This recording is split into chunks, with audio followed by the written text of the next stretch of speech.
Aisha, are you ready? Yep, okay. I'm good. All right. I think this works. Now, because I know that it's gonna, we have only 60 minutes. We're not gonna last longer than that. Video is not gonna be safe. So let's go straight to the questions. Okay. All right. First, nice to meet you.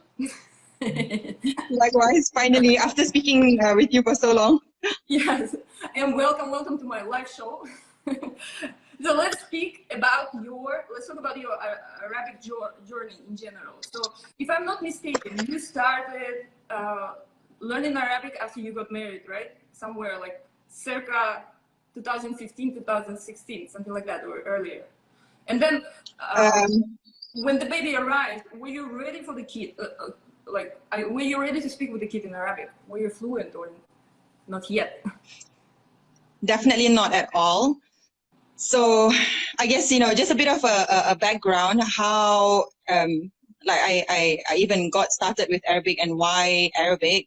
I became Muslim at the age of 28. So that was a good 7 years ago, I think. Yeah, 7 years ago. So you know my age now. So yeah, well, I became Muslim. You're younger. Okay. Yeah. So I think it was just quite a gradual process where, as a Muslim, you know that you're supposed to read the Quran, and the Quran is written in Arabic, and so it was a natural progression that after becoming Muslim, I wanted to learn how to read Arabic, because that's what everyone is saying, right? Okay, you are Muslim now, and you have to read Quran, and the Quran is in Arabic. So that's how it kind of started, that I went into learning how to read Quran. Right. But the thing was that everything was still very new to me at that time. So it was like I was learning about a whole new religion to me. So there was a lot of things to learn, and layer that with a new language. But I approached it more of how like sometimes you go to school and you have English language as a subject. So over here in Malaysia, for the public schools, Malay language is being used, but English is a subject. And even for Chinese schools or Tamil schools, likewise, there is English subject. But it doesn't mean that you will be proficient in English. It just means that there is a subject. Yes, so that's kind of how I approach Arabic. Like, it was just something that I had to learn. I thought I just had to learn it. So I didn't really think of it as a language that I wanted to acquire or really get my head into. Yeah, so that was, even though I managed to learn how to read the Quran in a matter of months, I could read it. But learning Arabic was a whole different thing. Like, learning to understand Arabic was totally different. It was so hard for me compared to everything else. And also the approach was more heavy on grammar. And yeah, that was very frustrating. I remember, like, I would be in tears when I was in class. But yet it was something that I kept on doing.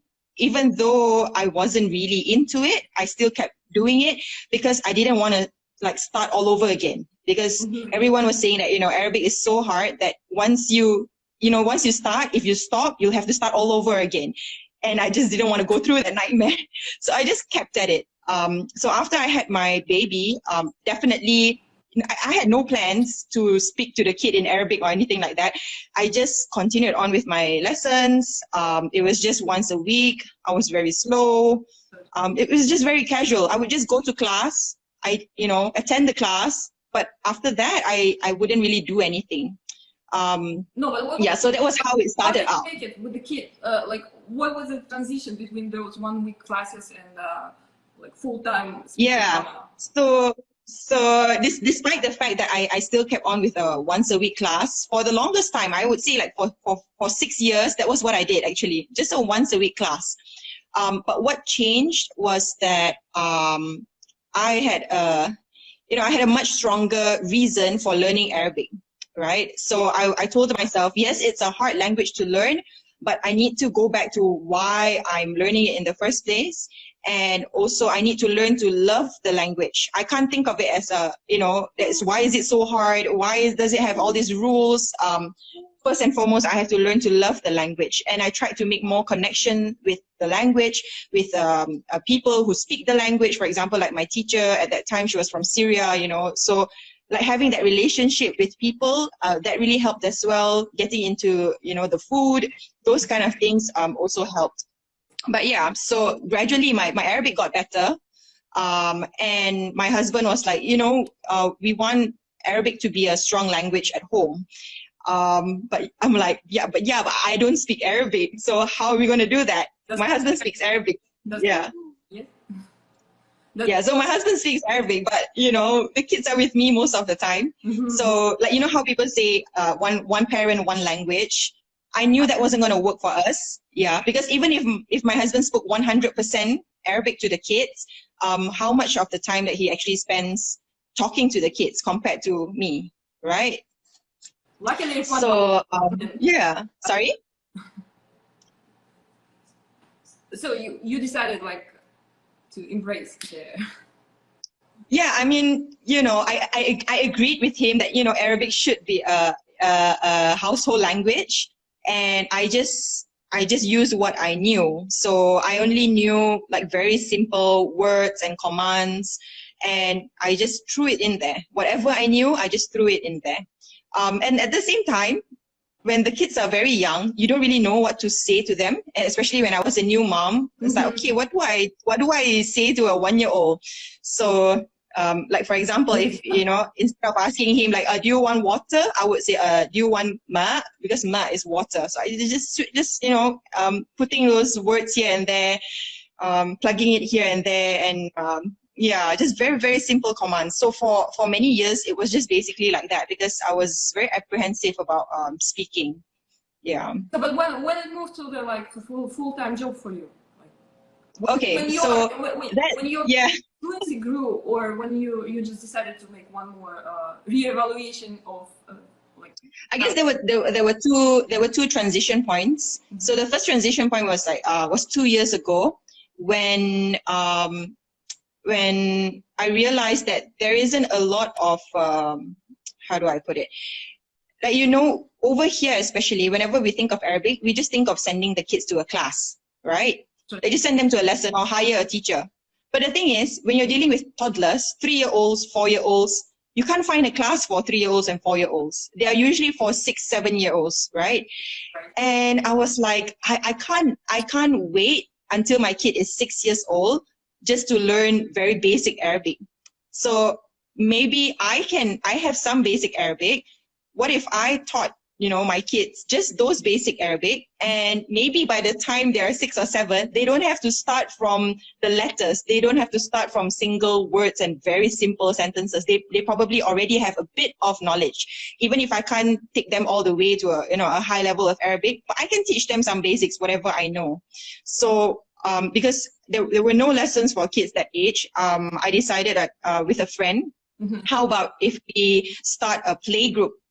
You know, we have play groups in English. Why can't we just do play groups but in Arabic, right? So instead of using colors in English, we have colors in Arabic, and vegetables in Arabic. You just put the Arabic names. So that way the kids get to have fun, and moms are involved as well, and we pick up a few words here and there. So in that process of organizing all this, I grew very much interested in helping other moms as well to incorporate Arabic at home.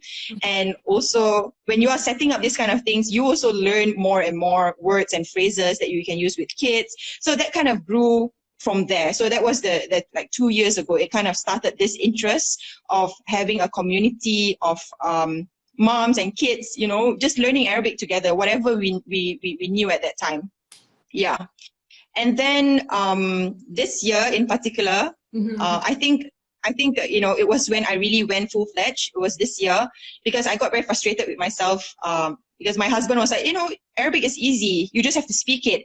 And I'm like, but I can't speak it. Even if I can speak it, I sound like a toddler.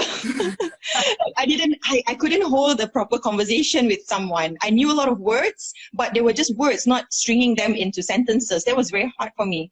So it was this year that I really concentrated on, you know, not so much on the grammar, but very much on trying to build my fluency in speaking. I'm still not fluent yet, but at least I can speak about simple. I can hold a conversation in Arabic now. So that's good. Yeah. That's So that's how it went. So it was only this year that I really buckled down and say, you know what, once a week is not enough. It has to be more than that. And I really chose I chose to focus on conversation. But in conversation itself, everything else comes along as well, like grammar and just building vocab. All those comes as well. Mm-hmm. Okay, so now let me ask you, what about the relatives from both sides? Because I know that your relatives, they don't speak Arabic. So how did they take it? No, yeah. Okay, so on my side of the family, we're Chinese, but we're mostly English speakers. So there is not a lot of like heavy emphasis on learning Chinese as well. Because I never, although I speak Cantonese and Mandarin, but I can't read and write because I never went to school to learn how to read and write. I can just speak it. It's just something that I've done. Cantonese, I grew up speaking it, and Mandarin, I learned it when I was an adult. Just through conversation, just through listening and speaking, but not formally. I've never learned it formally. But with my family, they just use English anyway. I don't think I really communicate with them about me teaching the kids Arabic or the position of Arabic in the family. Is just, I don't think anyone really has an opinion about that. Yeah. It's like I know my mom was hiding for several years that she's teaching English. And then all of a sudden, when the kids started to speak, and the relatives were like, "Oh, she speaks English." She said, "Oh yeah, I know." Imagine. So did you have this type of reaction from your parents? Because I think that your kids now speak Arabic more than English, or not? Yeah, they can, but at the same time, they know who they're speaking to. So of course they will just switch. So if they know that like my mom, she speaks English, they will speak English. Yeah, and that's they will just switch. They have no problem switching back and forth. Actually, now they have no problem switching back and forth. You see that's a sign of the bilingual, right? Kid, that he knows when he speaks to whom. And funnily enough, because they speak to me a lot in Arabic, like they would actually come up to me and start speaking to me in Arabic. But when they speak to my husband about the same topic, somehow they prefer to use English. I don't know why. When he's supposed to be the go-to Arab person. I don't know. He's supposed to be an Arabic speaker. Okay. Exactly. Next question is important one. Because you were not native, not proficient, mama who decided to teach Arabic to kids. Did you have a problem with the people who give you lots of advices and telling you, what are you doing? You are gonna just screw them. You are teaching them something wrong. They will have to reteach that. Because that's what happened to my Chinese. We decided to do the same, but I received a bunch of advisors told me, stop, otherwise you're gonna she will have to relearn everything. I hear that a lot with Chinese. It's not the first time I'm hearing it. I've had friends who say similar things to me with regards to Chinese, and I thought so myself as well. Like I have less confidence, even though I'm more fluent in Mandarin and Cantonese.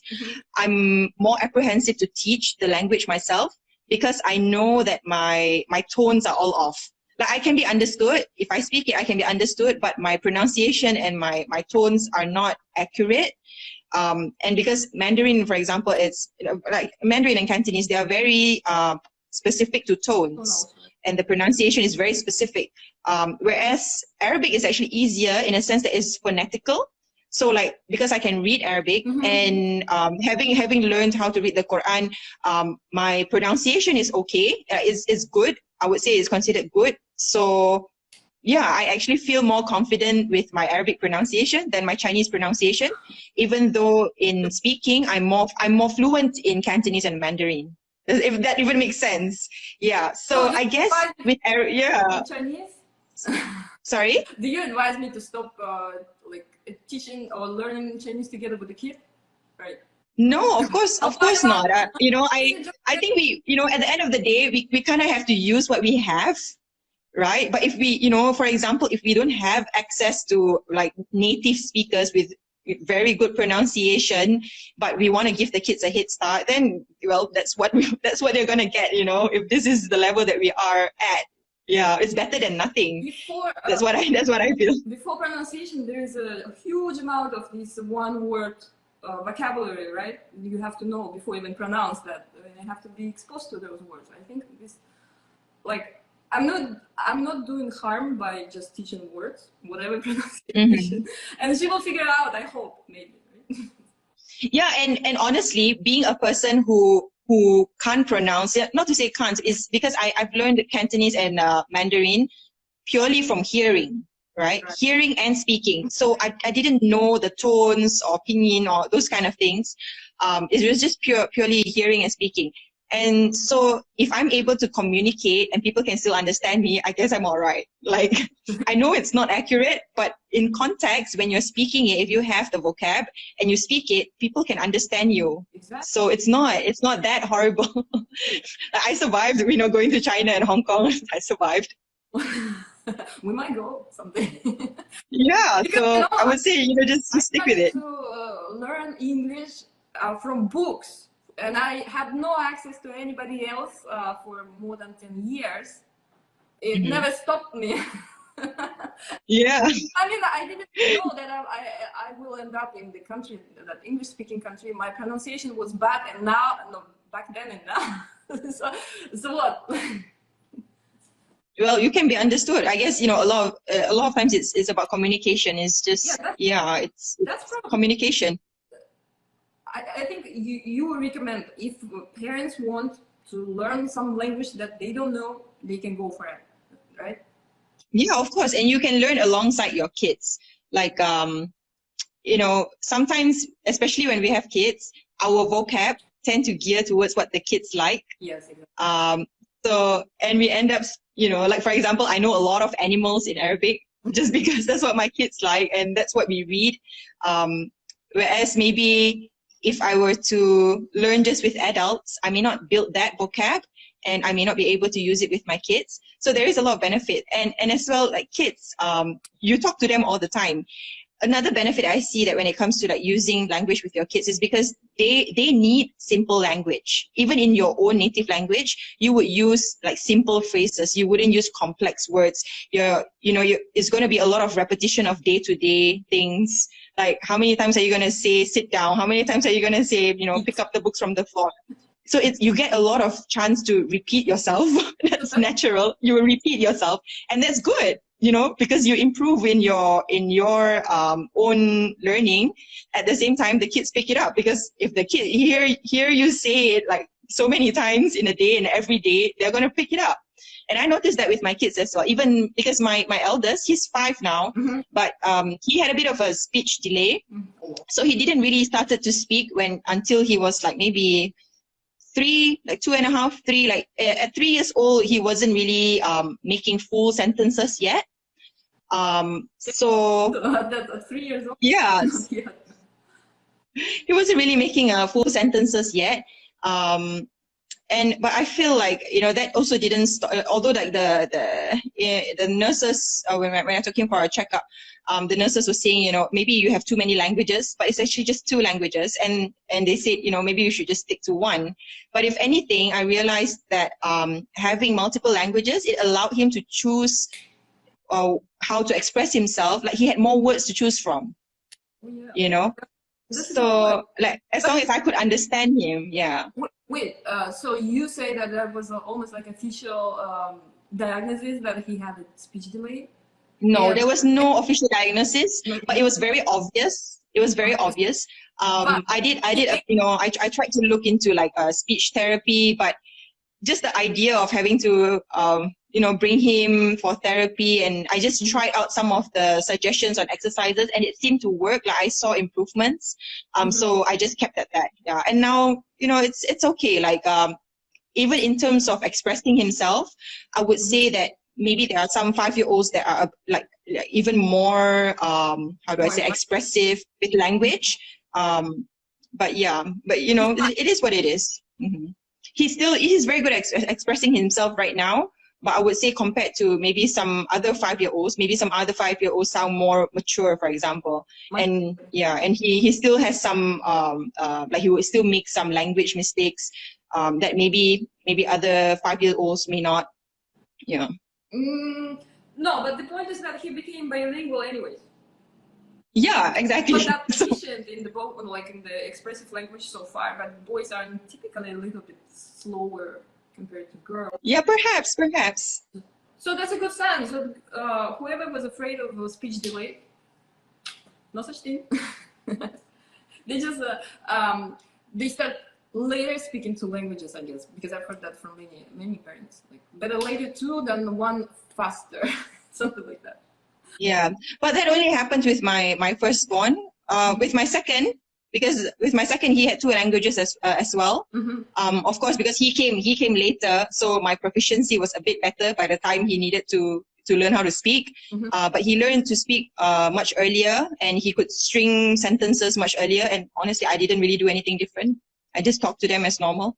Because yeah, but okay, maybe one thing that I did do differently is that I did start to read more, because with my eldest, I probably only started to read to him after the age of 2, maybe, that I started to read to him, because I didn't really know much about reading to kids before that. And also I was more heavy on screen use before with him when he was a toddler, less than 2 years old. But then with my second born, there was less screen usage. And there was more reading. So I don't know if that helped, but that was probably the main thing that changed. You know what I've heard from another parent, right? She said like with the first one was something like that, like a little bit later, and she didn't know what to do. But when the second was born, he was naturally born into foreign language environment, into Arabic speaking environment in your house. So you already set up the structure of this routine, right? And he was just born into that. That's why maybe the results a little bit better, but kids are different. So one question, do you really plan for when I'm going to use the language, or do you just, do you do what is on the go, right? What do you feel like? If you feel like speaking Arabic right now, you speak Arabic. If you want to switch English, you switch English, or you have some sort of rules. Oh, okay, that's a good point. For us, it's just switching back and forth. There's no strict time or day or anything like that, segments of the day. Yeah, so we just go back and forth with English and Arabic. But sometimes I'm a bit more conscious. Like, for example, if I know that we are in situations where we might have more vocab. So, for example, breakfast time, I know that myself and the kids, we have a good amount of vocab that we don't really have to use English. Then I will be a bit more conscious to use more Arabic. But if I get stuck, I'll just, go back to English a little bit and then go back to Arabic. That's fine. Or when we're outside, also, we tend to have a bit more language for going outside. So yeah, I speak more Arabic when we're outside. But again, if I don't have the vocab for it, we will just switch back to English for a while, and it just goes back and forth. So no fixed time or place or anything like that. And if anything, because I remember that my husband tried to set this rule. Okay, let's make today Arabic day. So for 1 hour, we only speak Arabic, no English. It stressed me out so much. I would say to him, then it would be a very quiet day. I'm not going to say anything. We had this at the beginning. I don't have Spanish proficiency to last the entire day. He has no Russian at all, and it lasted 15 minutes. Those intentions, after a couple sentences, okay, let's keep it. Because I know, and I think it's the pressure as well. I cannot control myself the entire day speaking one language, especially that's very limited in the, let's say in Spanish. I won't be that. And at the same time, I guess sometimes maybe I'm feeling tired, or I'm just, I'm busy. I don't want to spend the time to figure out, how to conjugate sentences and how to get grammar right in that moment of time. I just want to say something. I don't want to have to do all this gymnastics in my head just to express myself. I just want to say it, So yeah, I don't think it's practical for us anyway. Sorry, interrupted you. Do you use, let's say, when you are, you don't know the word, what do you do? And you want to express yourself? Because I pull out the phone and use the Google Translate, right? Because it does have pronunciation as well for us. Okay, we do a few things. So it depends on what is accessible. So like my kids have gotten used to books. So what they do is like if they remember if there's a book that mentions it, usually my eldest would just go and grab the book and just try to look it up. Wow. Or maybe I might prompt him to do that. I say, oh, maybe that book has it. You know, I remember that book mentions it. Maybe, you know, go and have a look. If he can read it, then he would read it out. But if he can't read it, he'll just bring it to me and I'll read it. Yeah, because, you know, it's not always that we have a phone nearby, and I'm usually busy like with something, doing something, and they're talking to me while I'm doing something. So sometimes I'm not gonna stop just to go and check my phone and look something up. I might hold that thought and I'll just check it later if I remember, but usually I don't. But yeah, so yeah, I'm not too hung up on looking up words. If we don't know something, I guess eventually it will just kind of appear. And that's very interesting about Arabic as well, because it has a root word system, right? So a lot of words are actually related to each other, but just that you don't know how is it formed. So for example, I couldn't figure out for the longest time how to say turn off the lights. Yes. And even though I looked it up, but I just couldn't remember it, because just because you look something up doesn't mean you will remember it. But the thing was, my kid was on and on and on about fire engines and firemen. And the thing is, like, to extinguish fire, and like the word for fire engine, right? It has the same word that is used for turning off the lights. And I didn't make that connection until later on. So when that connection finally happened, and I understood how the verb was being conjugated, then it just kind of like clicked. So, and then I knew the word. Yeah. So that, yeah, sometimes it happens that way. It's a very long route, but it helps it to stick. Just for me, is like just looking up words alone. It doesn't help the words to stick. You know, it's a bit of a process sometimes. This is kind of like what we are doing in, like what I'm doing, not my daughter, in Chinese. So when I look at those, how they call, I don't know how they call. So this same part of the character that, let's say, for all animals, for trees, for something. So we start guessing games, right? Oh, look, this was tree last time, or like like that, trying to figure it out. Okay, I get what you mean, because I recently started like a few lessons to learn how to read Chinese, but it wasn't it was very contextual, and I was starting to notice as well, oh, you know, the character for person is in this word. Oh, like this word is a combination of two characters. Yes. And yeah, I was starting to notice this kind of things. I think they call them radicals or something like that. So one element. I have, yeah, maybe, I have no idea. Or for instance, what we just learned, crocodile is so it's a fish, right? Basically. Yes. It's a fish. That it makes us, laugh about the things. Like when you connect emotions, or it's in connection with something else, it's way easier to memorize. Not even memorize. You don't do memorization. It just stuck with you, and that's it. Yeah, like it just sticks into your mind, and that's you know, a good thing, because honestly I'm just not the kind of person to sit down and memorize. I say that I have a very bad short-term memory. Like, you know how sometimes that you have to like dial something, like put in your credit card number, for example, right? And then you would check it. Okay, it's like 1, 2, 3, 4, and then when I go and type it, I'm like, what is it again? Like, it doesn't even last for like 2 seconds. I think it's very connected to the number of kids in the house, no? The memory loss. No, I hope that's not the case. Or in general. So I've seen that you call it unschooling. Means that you don't stress yourself about like planning activities or, you know, curriculums or something else. You just go with the flow. Yeah. Okay, well, first of all, my son's only 5.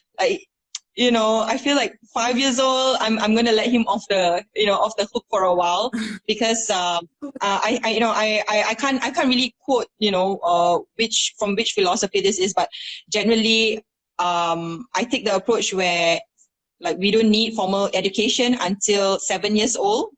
So it doesn't mean that they don't still learn like math or science, like those kind of subjects, but it's just that it's not in a lesson. So there is still signs. Like for example, today, we have two shirts. So I have two boys, right? They have the same shirt, the same color, but it's a Japanese brand. So it has numbers instead of like M or L or XL. So it has number. So it became a whole math lesson. My son, needed to figure out which shirt is bigger, so that he can figure out which one is his. And it became a whole math lesson to read the numbers, which is like 110 and 120. So which one is bigger? So you're bigger. Which number should you get? And it became a math lesson. But he got me annoyed. He was like, yeah, but which one is mine?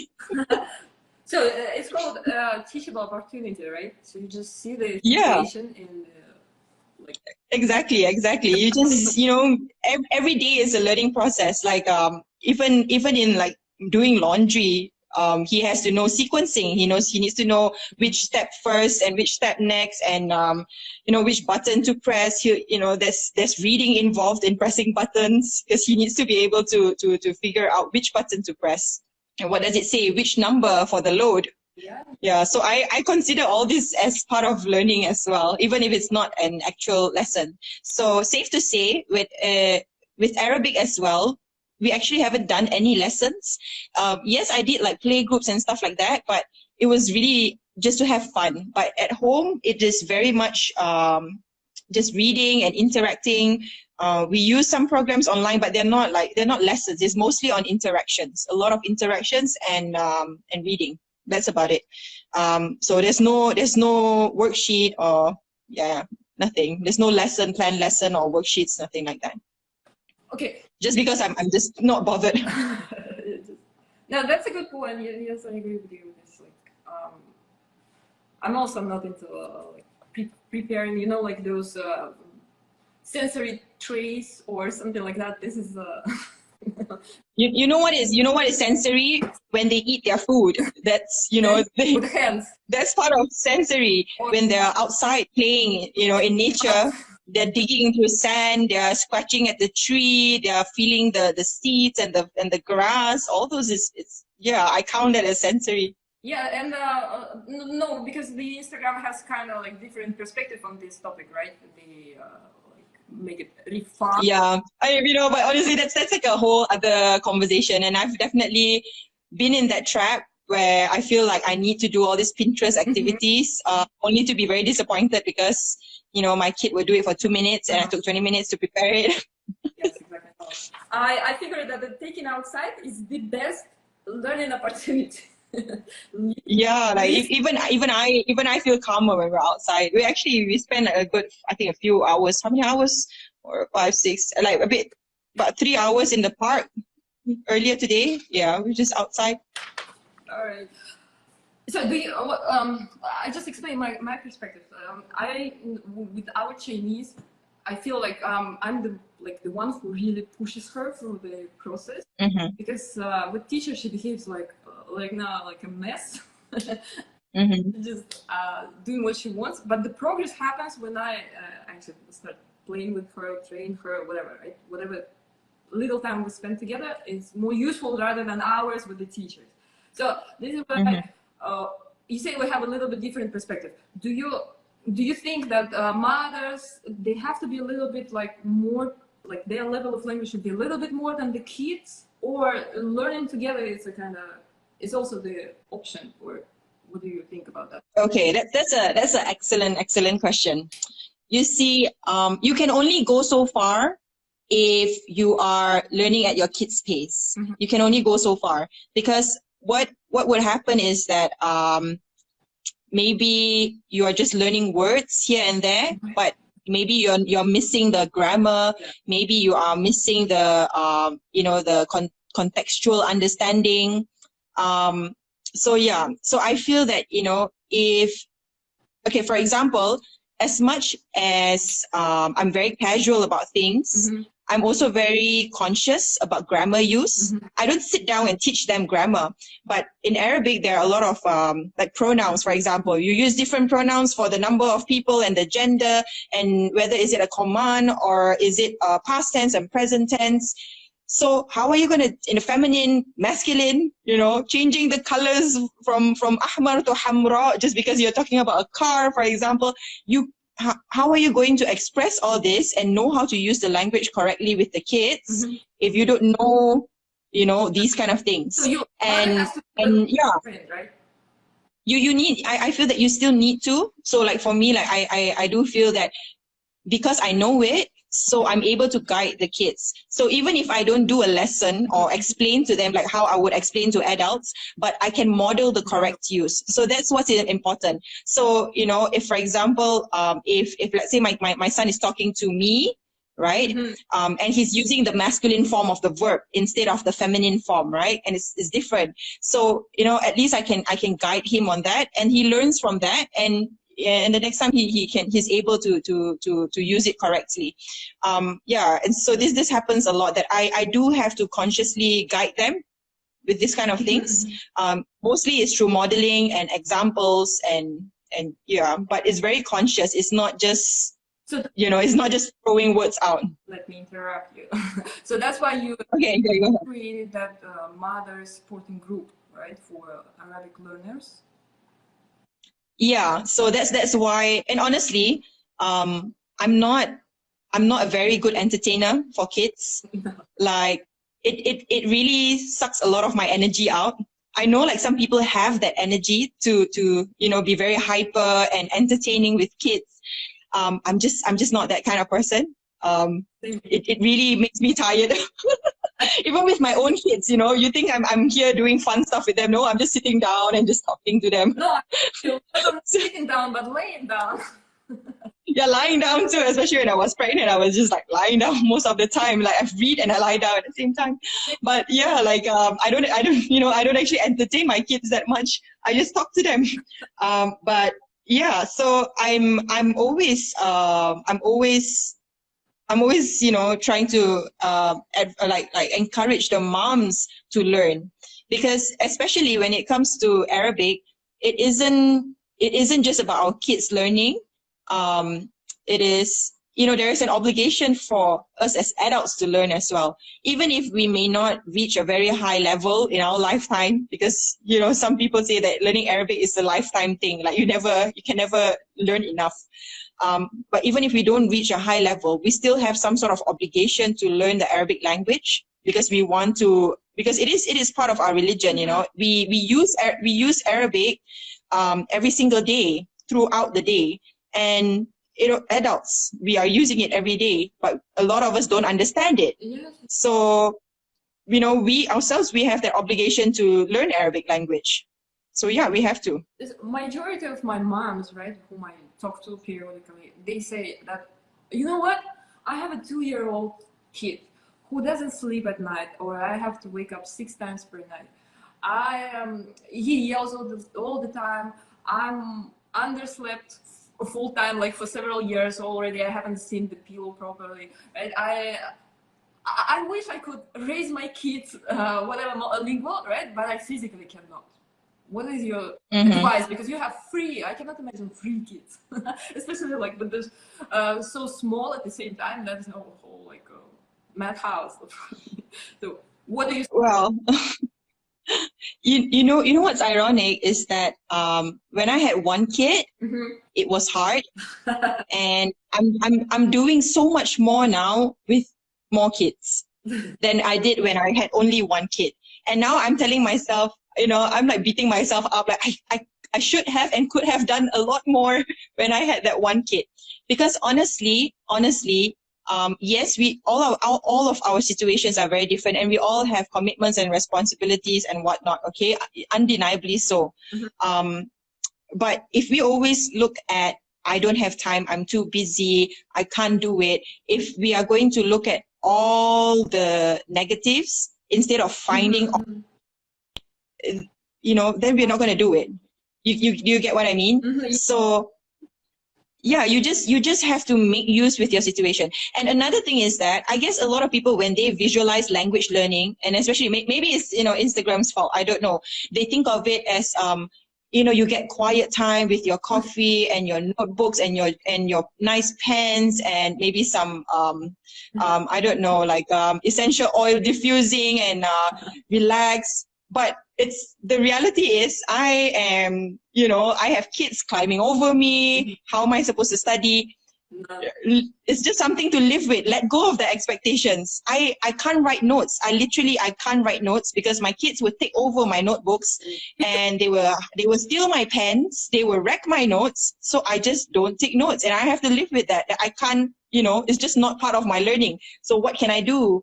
With regards to my learning, I try to find things that I can do instead of trying to focus on what I can't do. So that's one.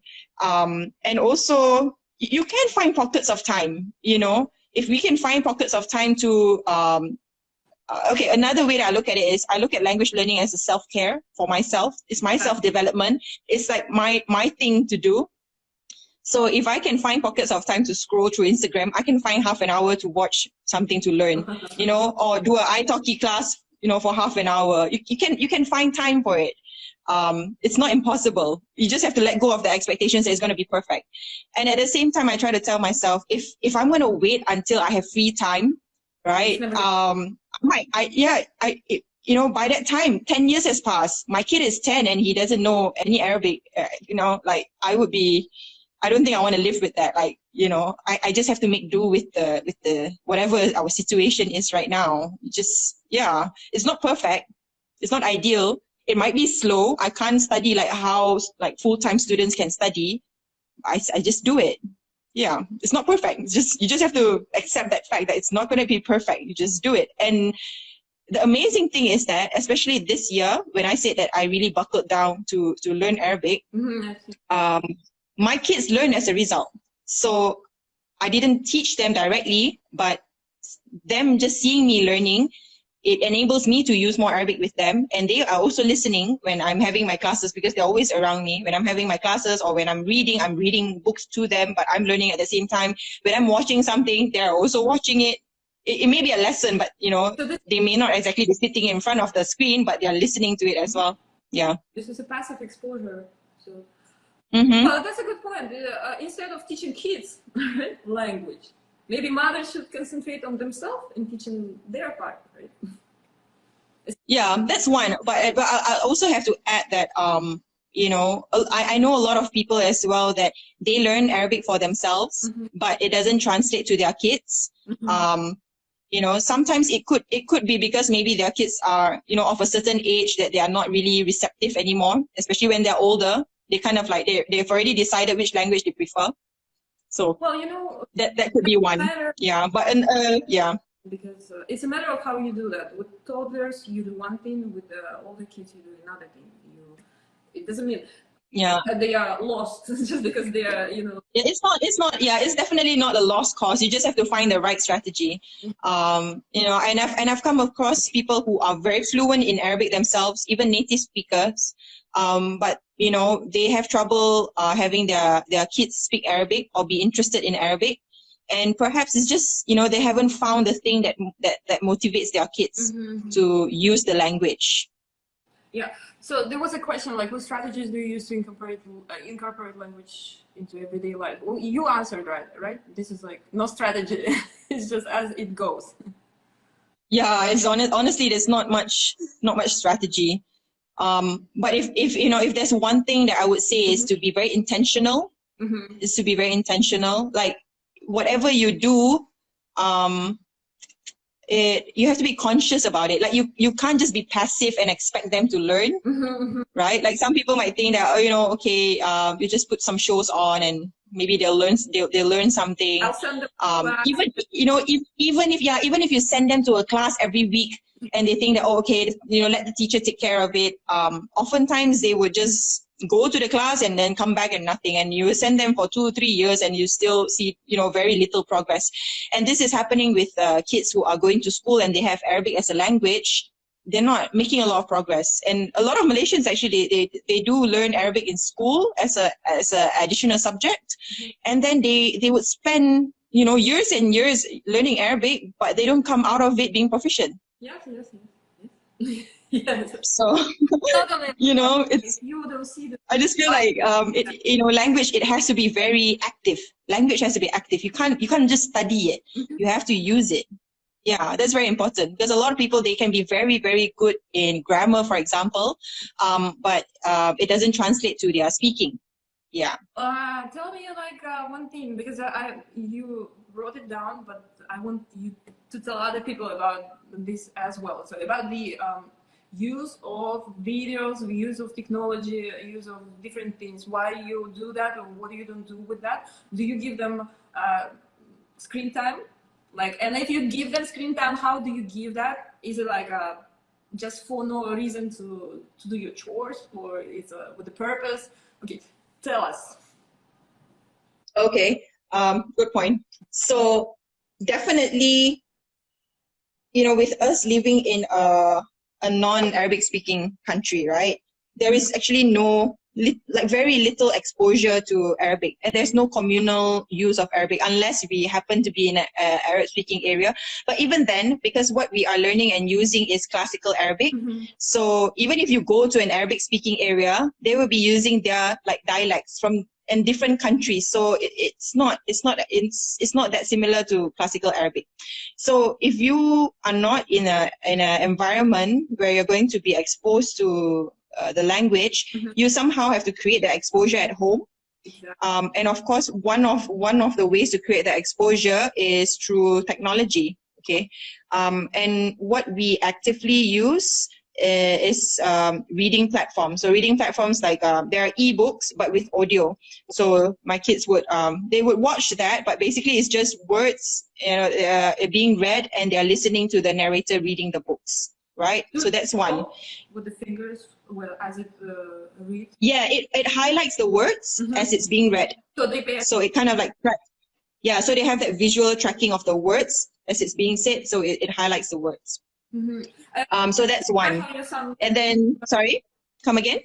This is how your son learned to read Arabic, right? Yeah, that actually helped him to read Arabic as well. So interestingly, most people, when they learn how to, especially non-natives, when they learn how to read Arabic, they learn it phonetically, whereby they will learn like each letter has a sound and you combine the sounds. But how it has happened for my son is that he learned how to read through sight words. So he recognizes the word as a whole and he understands what the word means. He has basic knowledge of the letters, but he's not, and because Arabic, it's actually like if you were to read outside of children's books and also the Quran, or even like books for students, if you read outside of that, like for example newspaper or novels or anything else, like blog posts or whatever, it's all written without the vowel signs. Oh yeah. So yeah, it's written without the vowel signs, and the thing is, you won't know how to read it unless you come across the word so often that you already know how the word is being pronounced, or you know the meaning of the word. Otherwise, you are not going to be able to say it without the vowel signs. So my son, he doesn't read with the vowel signs. He doesn't really look at the vowel signs. So he's reading based on what he knows and what he's familiar with. That's how he figured out how to read. Oh, that's that's not only for Arabic. This is English, the way how they learn. Because the way how my son can't read in English yet, but he's figured out how to read in Arabic. So Arabic is, I guess, is easier because it is phonetical. Yeah, it's easier. Like it makes sense because like English, you see the word and it sounds totally different. Yeah, I know. This is like anything is easier than English. So that's why they have like almost like Chinese, have to memorize words. Yeah. No, but so yeah, like with the screens, we are. Sorry, come again. You didn't answer really my question about like the screens, right? You were mentioning technology. Okay, so the other things that we do use is we use learning programs that are they're interactive, like a real person talking to the kids about certain topics, with some singing, simple phrases that the kids can understand, although it's in full Arabic. But it's not like hyper stimulating or anything. It's just a person, a real person. Story times, we use that. Yeah, so it's usually the same thing over and over again. But I would say, because my kids, we don't have a TV, So we don't generally watch anything except for, you know, whatever we want to watch. Like we don't just put a TV in the background like that. Like that's how I grew up with. TV is on all the time in the background. Doesn't matter, news or whatever, but we don't have that. So I'm very selective with what my kids are watching. So they might watch the same thing over and over again. Okay. So I'm just curious. Why do you think we grew up with TV on the background all the time, right? But now we don't let kids to watch TV. But I don't know, for me, for our family personally, it's just that we just never got a TV. we just never got a TV because I guess also like we, you know, a lot of content that is on the TV, you need to kind of like filter it, and instead of having to filter everything, might as well just be selective with what we want them to watch, and that's about it. It's just easier to do it the other way around than having to, you know, like have it free and easy for them, and we have to keep filtering what they want to watch. Yeah. We just don't have that culture in our family right now. Although I think it was like since college, you know, since college I just didn't have a TV because I moved out, and then I just didn't have a TV. no, Yeah. I don't have TV. I'm like not updated about the world news at all.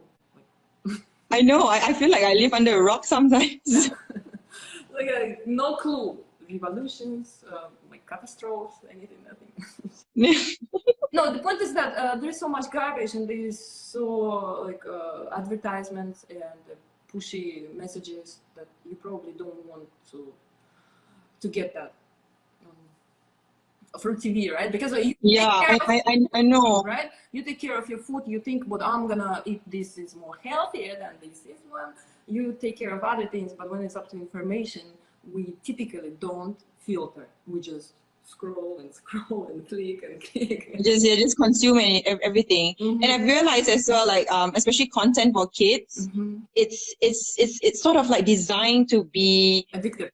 Very addictive. Yeah, it's like when you watch it, you know they try to package it to say that it's educational, but when you watch it, it doesn't have substance in it. Yeah. It's just like animations and sounds and just one scene flipping to another scene and like bright lights, and the kids, you can see how the kids just stare at the screen, but they're not really learning anything. They're just staring at the screen. So it's a bit scary to see. Yeah. So I would say that, you know, it's not the screen that's the problem, it's what they're watching.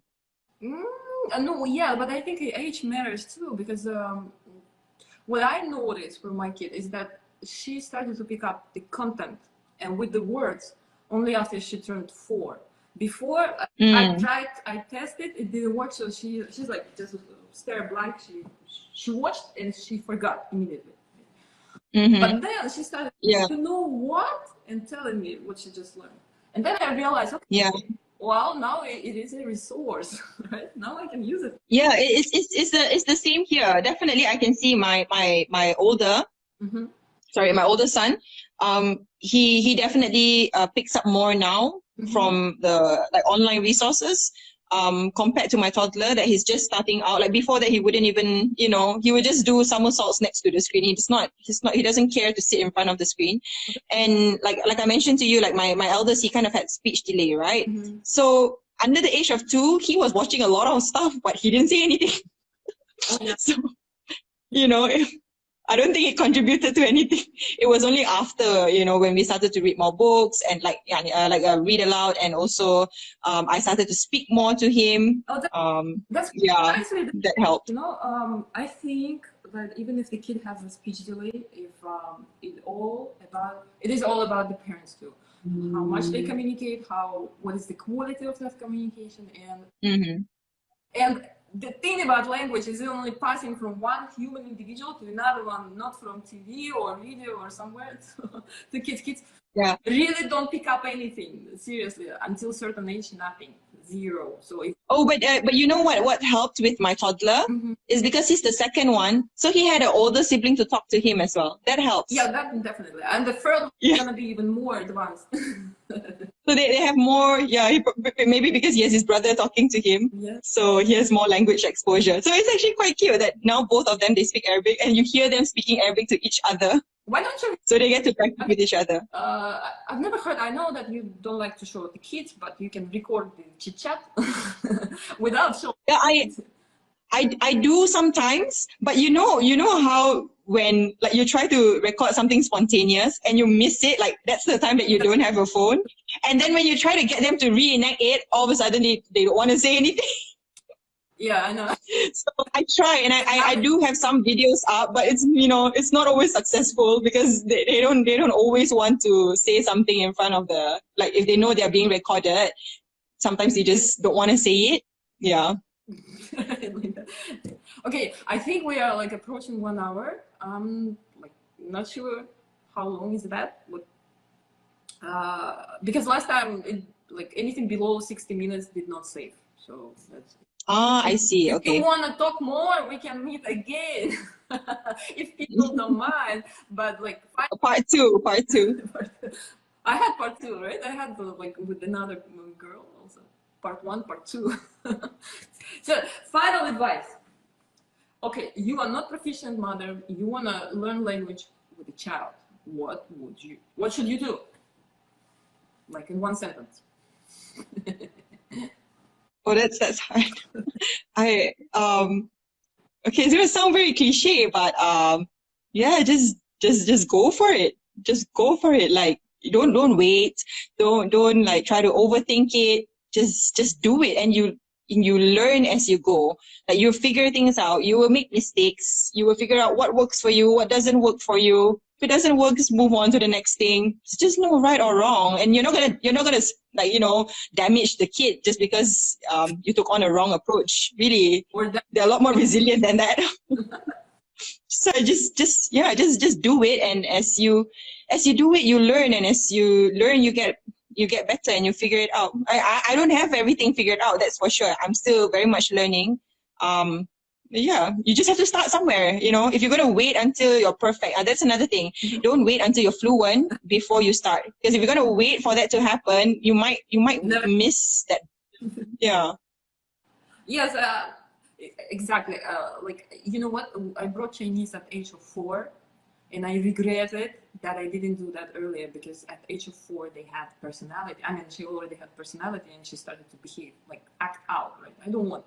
Right? So if you I know. earlier, for the sake of your sanity, and you want to avoid all the problems, start earlier. Don't wait until whatever you become fluent or they become fluent, or I don't know, whatever happens.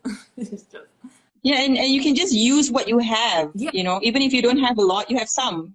As you learn, you progress, and you can use more. Yes. You can do more. Exactly. So, Aisha, I was so pleased to have you here for one entire. Likewise, thank you so much. And like I'm literally like holding my baby, and she fell asleep, but I'm holding her, because if I were to put her down, she'd probably start screaming. Oh. So like the whole time I'm holding her. So I wish you a wonderful night, right? Without waking up 6 times. Yeah. And, most probably that's gonna happen. so I'm gonna let you go, because it's very late on your side, right? Sorry for it. Yeah, we've had a long day too. Yes. Thank you so much for having me, and you have a good day, because your day is just starting. Yeah, so have nighty night. Thank you guys for being. All right. Bye-bye. Bye everyone.